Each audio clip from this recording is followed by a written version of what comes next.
On April 18, 1955, one of the greatest minds in history died in a hospital in Princeton. As he lay there, Albert Einstein spoke a few final words in German. The nurse at his bedside didn't understand the language. Those words were never translated, never recorded, and whatever he meant by them is now lost to history. Most people think they know Einstein, the wild hair, the equations, the genius, but the man behind the myth was far more complicated. By the end of this journey, you'll understand the cost of his brilliance, the daughter whose fate remains uncertain, the government file that followed him for decades, and the unsettling story of what happened to his brain after he died. They called him a genius. He often called himself lonely. This is the OddPast of Albert Einstein. In 1879, in Ulm, Germany, a child was born to Pauline and Hermann Einstein. Family members later recalled that his head seemed unusually large at birth, something that worried his mother. But there is no evidence of deformity. In time, he developed normally. As a young child, Albert spoke later than some of his peers. That delay would grow into the myth that he was slow. In reality, he was thoughtful, stubborn, and intensely curious. He questioned authority, something his teachers did not appreciate. His family's electrical businesses struggled, forcing them to move from Germany to Italy. At 16, Einstein renounced his German citizenship to avoid military service, becoming temporarily stateless before settling in Switzerland. He once said, "Logic will get you from A to Z.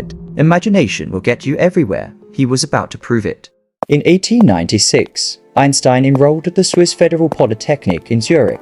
There he met Lieserl Mary, one of the only women in the physics program. She was brilliant, disciplined, and deeply interested in theoretical physics. Their relationship grew complicated. In 1902, Lieserl gave birth to a daughter, Lieserl, in Serbia before they were married.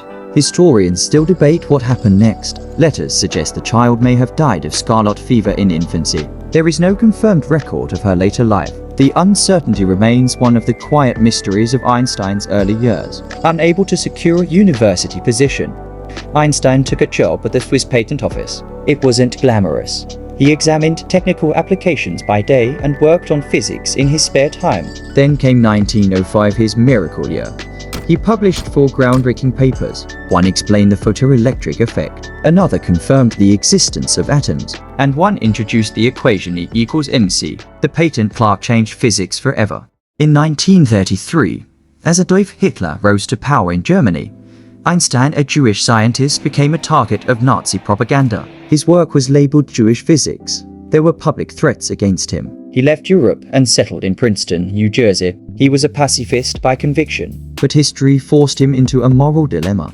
In 1939, after learning that Nazi Germany might be researching atomic weapons, Einstein signed a letter addressed to President Franklin D. Roosevelt, warning of the danger. That letter helped encourage the United States to begin what would later become the Manhattan Project. Einstein himself did not work on the project. In fact, he was denied security clearance, but his warning helped spark it. When atomic bombs were dropped on Hiroshima and Nagasaki, Einstein reportedly expressed deep regret about the path nuclear weapons had taken. He spent much of his later life advocating for global cooperation and nuclear disarmament. Meanwhile, the U.S.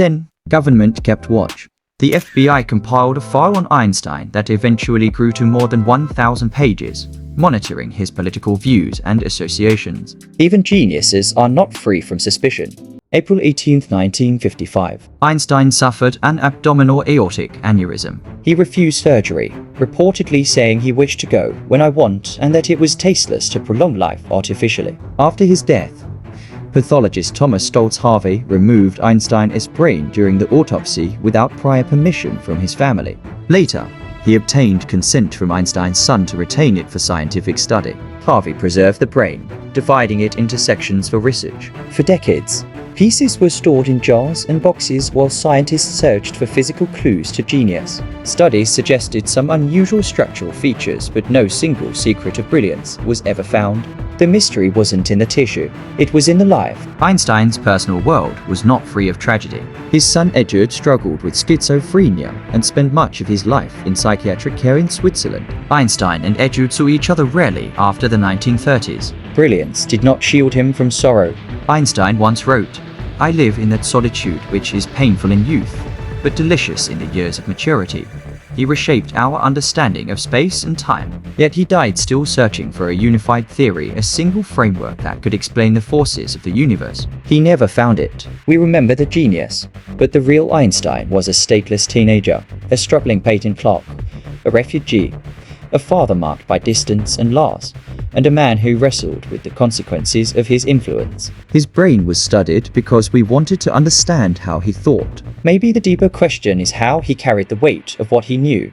If this changed the way you see the man behind the equations, join the conversation below. Stay curious. This is OddPast.